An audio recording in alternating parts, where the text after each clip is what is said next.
اللهم بارك على محمد وعلى آل محمد كما باركت على إبراهيم وعلى آل إبراهيم إنك حميد مجيد صدق اللہ العظیم۔ تمام تعریفیں اس اللہ رب العزت کے لیے جو تمام جہانوں کا پالنہار ہے۔ ہر قسم کی تعریف، ہر قسم کی بڑائی اسی ایک ذات کے لیے زیبا ہے جو بڑا ہی زبردست طاقت والا اور قوت والا ہے۔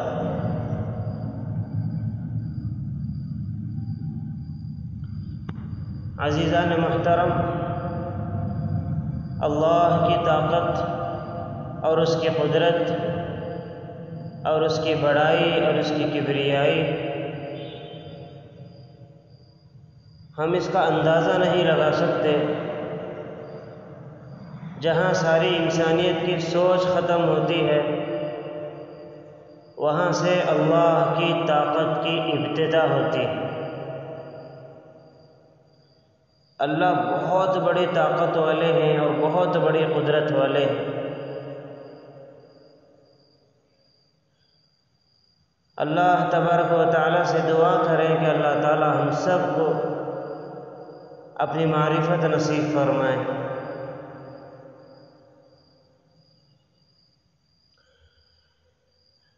بہرحال عزیزان محترم، ہم سب جانتے ہیں کہ آج یکم محرم الحرام ہے، یعنی محرم الحرام کی پہلی تاریخ ہے۔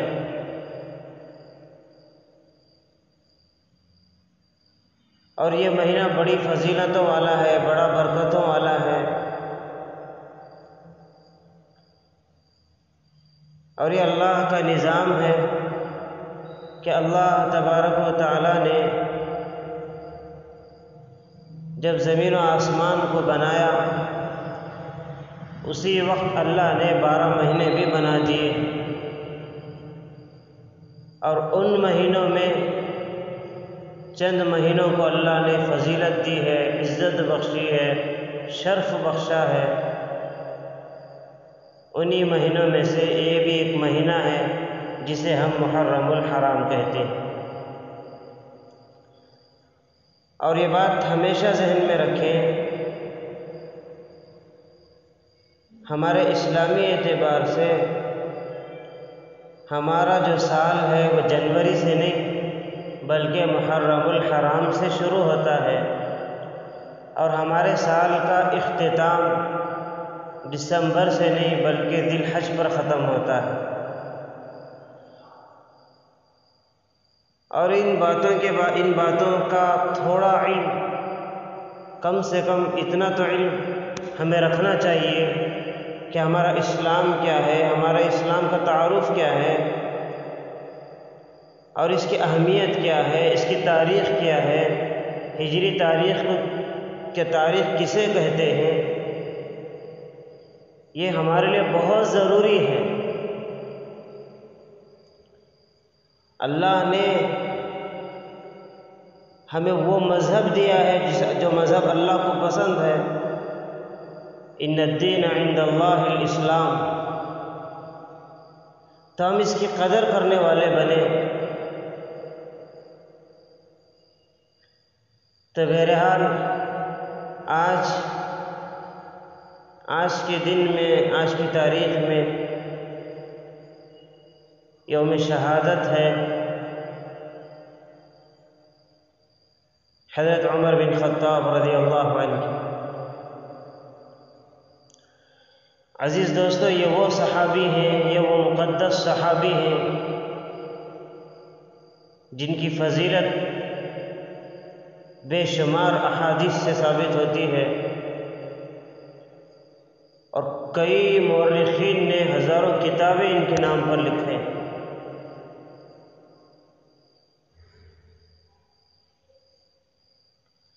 حضرت عمر رضی اللہ عنہ مذہب اسلام سے پہلے بھی بہت شجاعت والے مانے جاتے تھے۔ شاید وہ واقعہ آپ نے سنا ہوگا کہ ایک موقع پر کفار مکہ میٹنگ کر رہے تھے، آپس میں مشورہ کر رہے تھے کہ دیکھو ہمارے نظروں کے سامنے ہمارے معبودوں کو چھوڑ کر کسی اور معبود کو مان رہے ہیں، ہماری معبودوں کی توہین ہو رہی ہے، اور یہ قریش کا نوجوان جسے محمد کہتے ہیں یہ ایک نیا دین لایا ہے اور لوگ اس میں بڑھتے ہی جا رہے ہیں۔ آج اس بات کا فیصلہ ہو جائے، یا تو نعوذ باللہ اس کا لایا ہوا مشن ختم ہو جائے یا اس کا نام و نشان اس دنیا سے ختم ہو جائے۔ بڑے بڑے سردار مکہ بیٹھے ہوئے تھے، لیکن کسی ایک کے اندر اس بات کی جرت نہیں تھی، اور ابو جہل ابھار رہا تھا، ہے کوئی ہمت والا، ہے کوئی شجاعت والا، ہے کوئی بہادر جو اس کام کو کر گزرے۔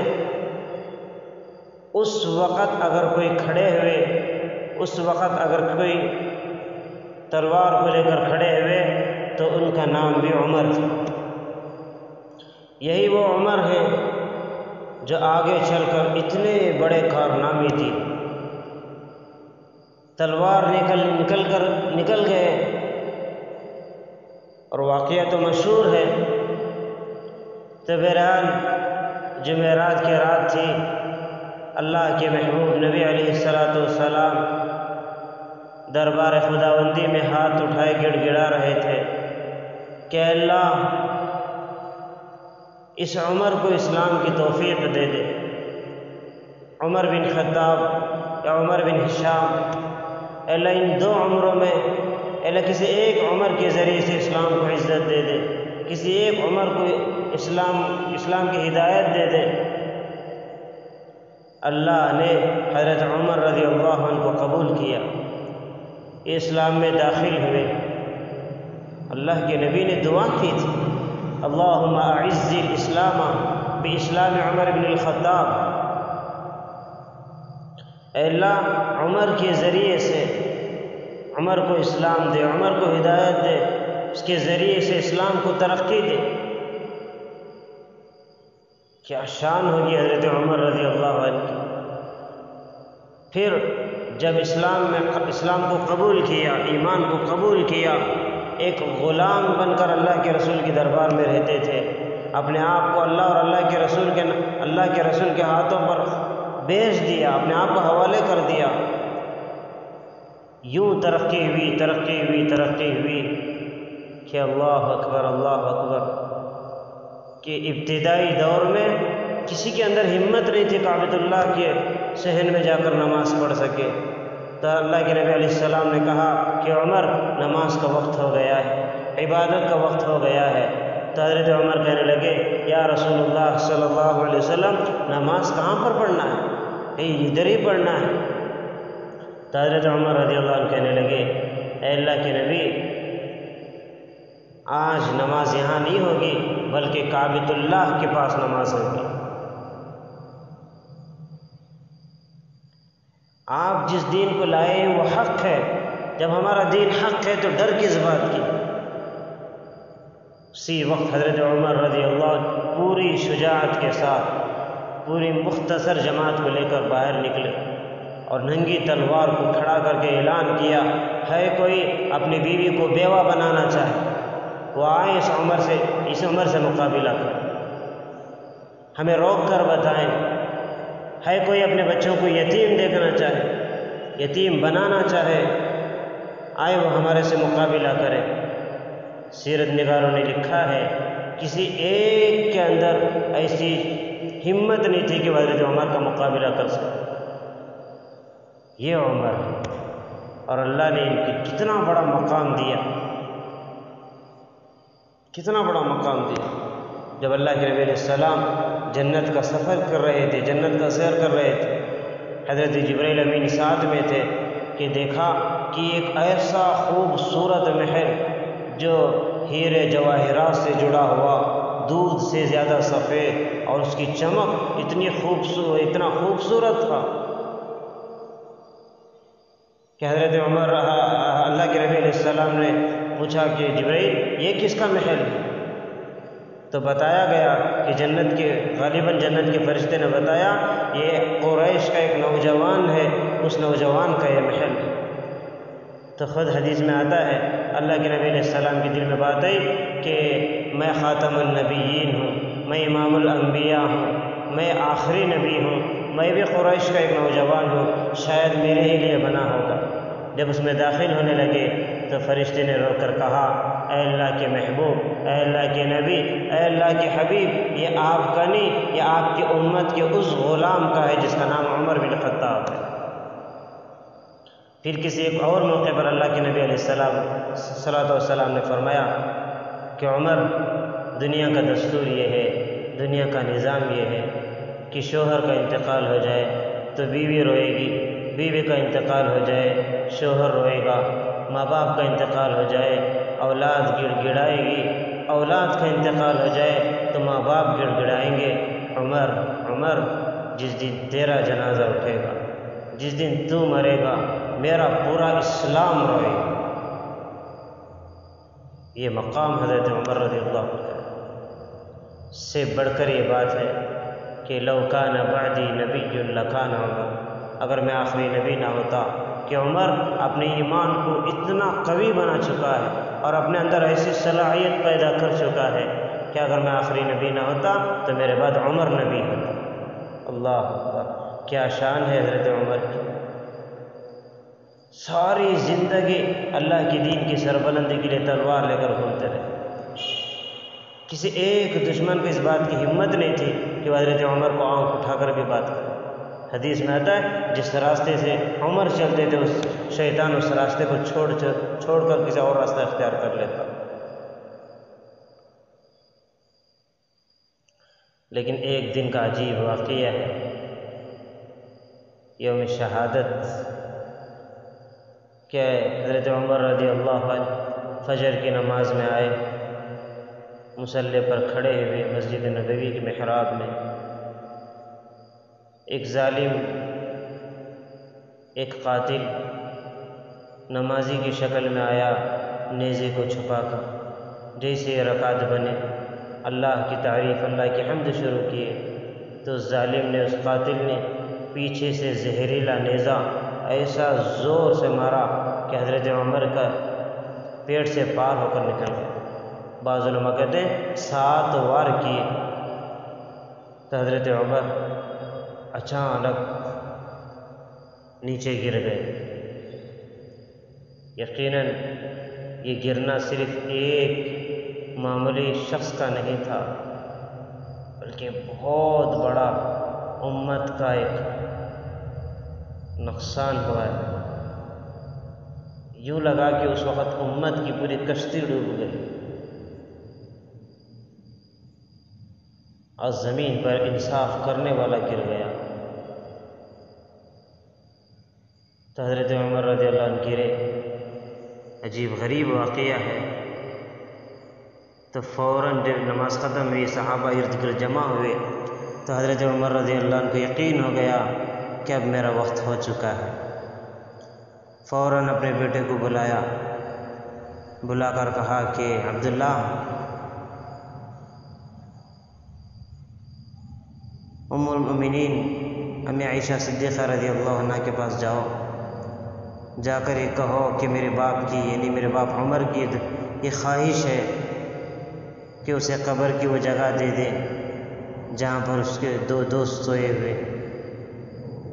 خواہش یہ ہے کہ میں بھی اسی جگہ پر جا کر تھوڑا آرام کر لوں۔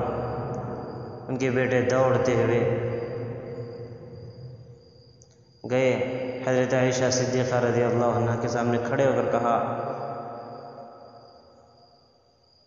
کہ میرے باپ کا ایک پیغام لے کر آیا ہوں۔ میرے باپ کی خواہش یہ ہے کہ وہ آپ سے اجازت مانگ رہے ہیں، ان کو تھوڑی جگہ دے دی جائے جہاں پر اللہ کے محبوب آرام فرما ہے، جہاں پر خلیفہ اول امیر المؤمنین حضرت ابوبکر صدیق رضی اللہ عنہ آرام فرما رہے ہیں۔ میرے باپ کی خواہش ہے کہ ان کو بھی تھوڑی جگہ وہاں پر دے دیں۔ کتابوں میں علماء نے لکھا کہ حضرت عائشہ صدیقہ رضی اللہ عنہ کی آنکھوں میں آنسو جاری ہوئے، سر جھکاتے ہوئے کہا یقیناً وہ جگہ میں نے اپنے لیے رکھی تھی، اپنے لیے تجویز کی تھی، کیونکہ ایک تو میرے والد محترم ہیں، میرے نبی ہیں اور میرے باپ ہیں، دوسرے میرے شوہر ہیں، چاہتی تھی کہ میں وہاں پر آرام کروں، لیکن اگر عمر کی خواہش ہے تو میں عمر کو اپنے اوپر ترجیح دیتا ہوں، عمر کو میں اپنے اوپر ترجیح دیتی ہوں، جاؤ ان سے کہو کہ وہ آرام فرمائے۔ فوراً بیٹے دوڑتے ہوئے آئے اور کہا کہ ابا جان خوشخبری ہو کہ آپ کو وہ جگہ مل گئی۔ حضرت عمر رضی اللہ عنہ کہنے لگے کہ بیٹا نہیں، ہو سکتا ہے وہ کچھ شرم کی وجہ سے اجازت دی ہو، جب میرا انتقال ہو جائے، جب میری روح میرے جسم سے جدا ہو جائے، پھر میرے جنازے کو تیار کرنا، میرا جنازہ پھر حضرت عائشہ کے گھر کی چوکھٹ پر لے کر جانا، پھر ایک اور بار اجازت لے لینا کہ اماں جان کہ جنازہ موجود ہے، اجازت ہو تو دفنا دینا، ورنہ اگر اجازت نہ ہو تو عام قبرستانوں میں مجھے دفنا دینا۔ یہ اس شخص کی تاریخ ہے جو 22 لاکھ مربع میل پر جس کی حکومت تھی، جس کا دبدبہ تھا، جس کا نام تھا۔ علماء نے کتابوں میں لکھا کل میدان محشر میں ہر شہید کو لایا جائے گا، اور جو شہید جس جگہ پر شہید ہوا ہے وہ جگہ بھی لائی جائے گی، اور وہ جگہ، وہ میدان کا، وہ زمین کا ٹکڑا اس شہید کی شہادت کی گواہی دے گا۔ لیکن عمر سلام ہو تیری زندگی پر، قربان ہو تیرے نصیب پر، کہ جب تیری شہادت کی گواہی دینے کے لیے کوئی چیز آئے گی تو وہ منبر رسول ہوگا۔